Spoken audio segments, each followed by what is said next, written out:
Whenever there is a plenty of water and nutrients are available to Spirogyra, its filament grow up very fast and break up into many small fragments. म्हणजे काय होतं, whenever there is a plenty of water, मग काय होते, जिथे जास्त enough water असते and nutrient जास्त असते अवेलेबल टू स्पायरोगायरा, आणि स्पायरोगायराला जेवढं लागते तेवढं it's filament grow up very fast. त्याचे जे फिलामेंट्स असतात ते खूप फास्ट ग्रो होतात and break up into many small fragments, आणि स्मॉल फ्रॅगमेंट्समध्ये त्या काय होतात, ब्रेक होतात. Each fragment start to live independently, आणि हे प्रत्येक जे फ्रॅगमेंट असतात हे इंडिपेंडेंटली राहतात ॲज अ न्यू स्पायरोगायरा, म्हणजे न्यू स्पायरोगायरा म्हणून. If the body of sycon breaks up accidentally into many fragment, each fragment develop into new sycon. म्हणजे if the body of sycon, मग सायकॉन जे बघितलं होतं आपण, breaks up accidentally means accidentally जर ते ब्रेक झालं इंटू मेनी फ्रॅगमेंट, खूप साऱ्या फ्रॅगमेंटमध्ये, each fragment develop into new sycon. तर ते जे सायकॉन असतात ते न्यू सायकॉन म्हणून ते म्हणजे ते न्यू सायकॉन असतात. Means regeneration. आणि देन बघू रिजनरेशन मीन्स बघा की लिझर्टला एखादी वेळेस तिची शेपटी वगैरे असते ती तुटते आपल्याच्याने, तर किंवा ती स्वतः पण कुठे काही अटकली असेल तर तिची शेपटी वगैरे असं तुटते, तर ती नवीन रिजनरेट करते, म्हणजे तिला नवीन ती शेपटी येते. आपला हात तुटला तर आपला हात नवीन येईल का? नाही, कारण आपल्यामध्ये ती जी प्रोसेस, ती जी प्रॉपर्टी आहे ती नाही आहे, ती लिझर्टमध्ये किंवा अशा आणखी काही जे याच्यात आहे. Okay, so regeneration. You may know that the wall lizard breaks up and discard some part of its tail in emergency. You may know that the wall lizard, आता जी वॉल लिझर्ट असते, पाल जी असते आपली, breaks up and discard some part of its tail in emergency. तर ती काय होते, त्याची टेल जर तुटली तर ती डबल येते.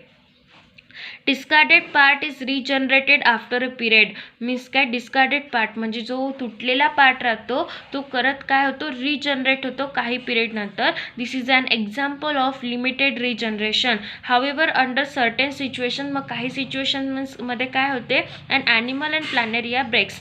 प्लॅनेरिया जो ब्रेक्स अप इंटू म्हणजे प्लॅनेरिया जो असतो याचं एक्झाम्पल आहे रिजनरेशनचं. Planaria breaks up its body into 2 parts. त्याची जी बॉडी असते ती 2 पार्टमध्ये डिवाइड होते. Okay, and thereafter each part regenerate remaining part of the body and thus to new planaria are form. This is called as regeneration. मग याला काय म्हणतं की रिजनरेशन. आता ते कसं ते मी सांगते की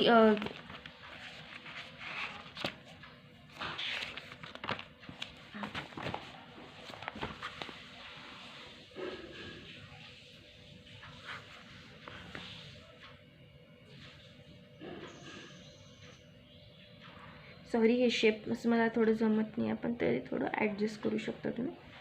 ओके, हा झाला याचा माउथ पार्ट, हा झाला याचा मिडल पार्ट, आणि हा झाला त्याचा म्हणजे खालचा म्हणजे तो टेलचा पार्ट समजा. ओके, तर हा काय होतो, एक इथून पार्ट डिवाइड होतो आणि हा इथून डिवाइड होतो. ओके, म्हणजे किती पार्ट त्याचे डिवाइड झाले, 3 पार्टमध्ये तो डिवाइड झाला. 3 पार्टमध्ये हा एक पार्ट, हा दुसरा पार्ट आणि हा तिसरा पार्ट. ओके, सो इथे आपण हे करून घेऊ, इथे एक पार्टमध्ये डिवाइड झालं. ओके, हा मधातला पार्ट त्याचा, हा जो आहे हा मधातला पार्ट आणि हा खालचा पार्ट. ओके, सो काही पिरियड नंतर याला मधातला पार्ट आणि हा खालचा पार्ट येतो. काही पिरियड नंतर हा रिजनरेट होतो. इथे काय येणार, वरचा पार्ट येणार आणि खालचा पार्ट येणार. इथे मधातला पार्ट येणार आणि वरचा पार्ट येणार. ओके, म्हणजे असे हे जे आहे तयार होतात, रिजनरेट होऊन तयार होतात. Okay, remaining part of the body and दस 2 न्यू प्लॅनरी आर फॉर्म, आणि 2 प्लॅनरिया काय होतात, तयार होतात. This is called as regeneration. याला काय म्हणतात की रिजनरेशन. ओके, आता बर्डिंग बघू. बर्डिंग. सो बर्डिंगमध्ये इन केस ऑफ हायड्रा, तर आता हायड्रा ते जे बर्डिंग बघितलं होतं आपण ते युनिसेल्युलर बर्डिंग होतं. हे मल्टीसेल्युलर बर्डिंग आहे. युनिसेल्युलर बर्डिंगमध्ये एक्झाम्पल कोणतं म्हटलं तर ईस्ट आहे. युनिसेल्युलरमध्ये ईस्ट हे एक्झाम्पल आहे, आणि मल्टीसेल्युलरमध्ये बर्डिंग म्हटलं तर हायड्रा हे एक्झाम्पल आहे.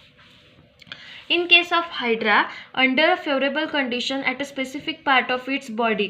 हायड्रा म्हणजे झाड आहे का? हायड्रा म्हणजे झाड नाही आहे, पाण्यामध्ये असतात हे हायड्रा. ओके, ॲक्वाटिक आहे, पाण्यामध्ये असतात.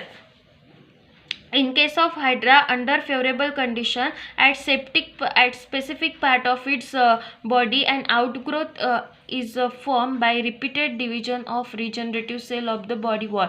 In case of hydra, मग हायड्रामध्ये काय होते, जेव्हा फेवरेबल कंडिशन तयार होते at specific part of its body and outgrowth is form. आता ही जी आहे ही दिसत आहे, ही हायड्रा ही जे पॅरेंट सेल आहे समजा, आणि याला specific condition means favourable condition जर तयार झाली तर त्याच्या स्पेसिफिक बॉडी पार्टला असं एक तयार होत आहे आउटग्रोथ, म्हणजे असं थोडंसं बाहेर निघालेलं आहे, दिसत आहे आउटग्रोथ तयार होत आहे.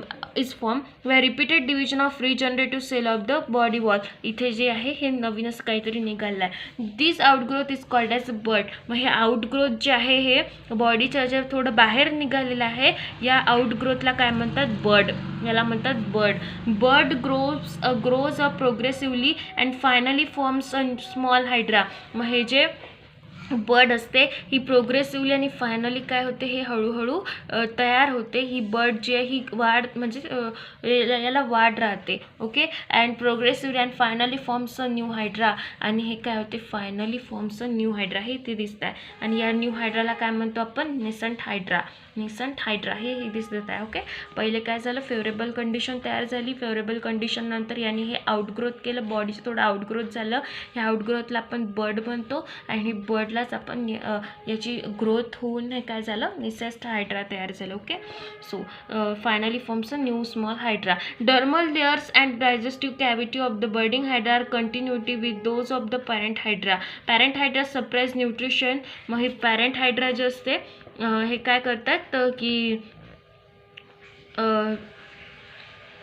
इकडे त्याचं माउथ असतं, इकडे जे असतं त्याचं माउथ असतं, आणि हे डायजेस्टिव्ह पार्ट असतो त्याचा, हे डायजेस्टिव्ह पार्ट असतो. Okay, cavity of the budding hydra continuity with those of parent hydra.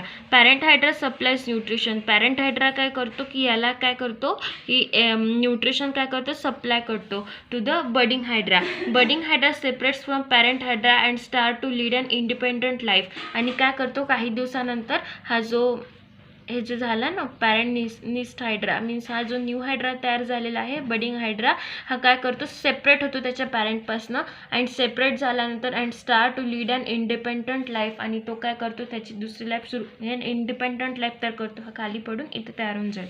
Okay, and start to lead an independent life when it grows up and becomes able to lead an independent life. आणि तो त्याची काय करतो, independent life ते करतो. Then आहे vegetative propagation. तर vegetative propagation means काय, reproduction in plant with the help of vegetative parts like root. मग रिप्रोडक्शन इन प्लांट्स, व्हेजिटेटिव्ह प्रपोगेशनमध्ये प्लांट्समध्ये रिप्रोडक्शन येते with the help of vegetative parts like त्याच्या व्हेजिटेटिव्ह पार्ट्सनी लाईक रूट. रूट मीन्स रूटमध्ये काय ना, potato. Okay, then stem and leaf and bird is called as a vegetative reproduction.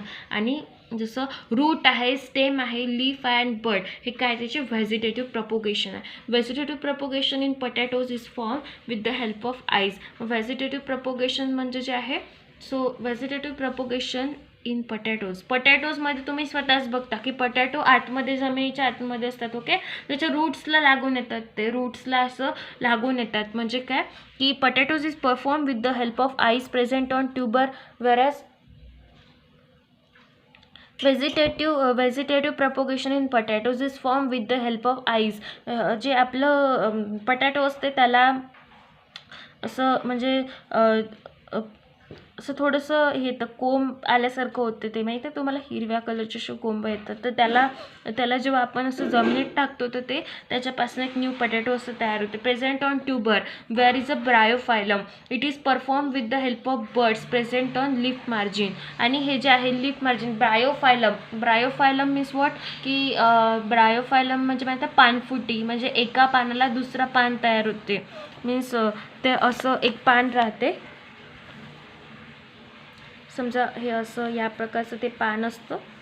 Okay, हे पान अशा प्रकारचं ते, सॉरी माझं थोडंसं चुकलेलं आहे, तर अशा प्रकारचं ते समजा पान असेल. ओके, तर या ठिकाणी जे आहे असं हे असतात त्याला असे, तर या ठिकाणी एक नवीन पान तयार होतो. या ठिकाणी काय होते, एक नवीन असं पान तयार होतो या ठिकाणी. ओके, म्हणजे त्या पानालाच ते पान लागते, त्याला काय म्हणते, पानफुटी. Okay, present on leaf of margin, म्हणजे त्या मार्जिनला ते बर्ड्स प्रेझेंट होतात. मीन्स हे जे आहे, ही जी लीफची जी मार्जिन आहे ते बर्ड्स तयार होतात आणि या बर्ड्सपासून एक नवीन असं हे तयार होते, म्हणजे तयार होते. इन केस ऑफ प्लांट, तिकडे जात आहे